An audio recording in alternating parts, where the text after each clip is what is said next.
و با دوران فوتبال و نفران کلال خصوص فوتبال میکنیم چون دسته مذکور همچون دسته بازی میکند.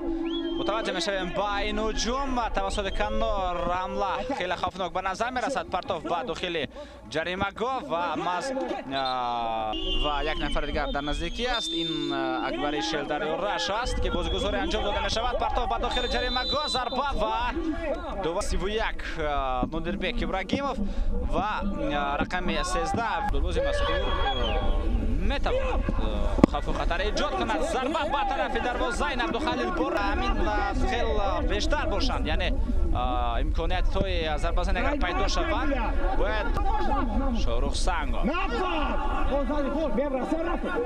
ارسال با داخل جریمه گاه ضربه با سر و بهترین حالت بهترین وضعیت توجه میشویم مذکور رقمی که ضربه زده شد فقط روی حساب 0-0 و اتمام رسید پرتاف به داخل جریمه گاه ضربه به طرف دروازه امکانیت بهتر کرد ولی به نتیجه.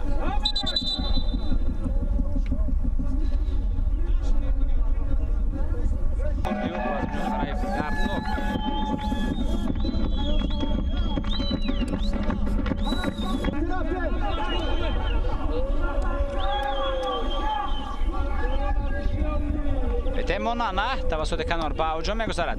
ضربه از فاصله دور ضربه خیلی قوی بود و خیلی خوفناک این ضربه را به طرف دروازه اورانوف دو کوشش کرد و اینجا باشد مشاهده میکنیم که تیمونا خیلی خوب بازی کرد.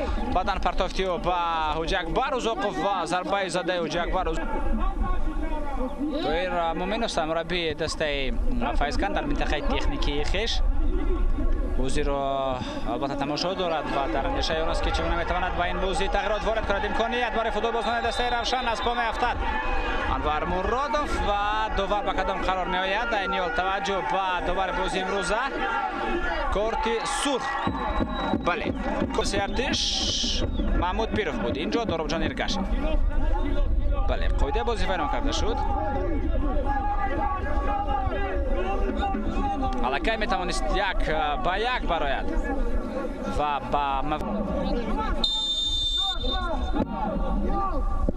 ضربه و اینجا پرتاف با داخل جریمه گاه ضربه با طرف دروازه بهترین امکانیت گلزنی بود. خیلی وضعیت خوفناک امیرجان زاده این در نقش دفاعگر مرکزی است جای دروغجان ارگشی رو موضوع گرفت و خیلی ضربه خوفناک بود.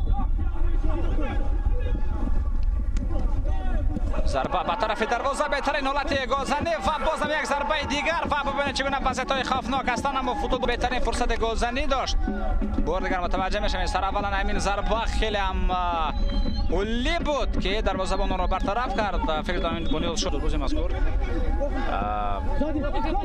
برقرار و استوار بازی کردن میتواند ضربه به طرف ولی این نوبت هم ضربه زده یو از بالای دروازه از میدان بیرون شدند در حالی که فایزکان در قسم بیشتر نیمه دوم رقابت با شماره کمتر بازی کرد.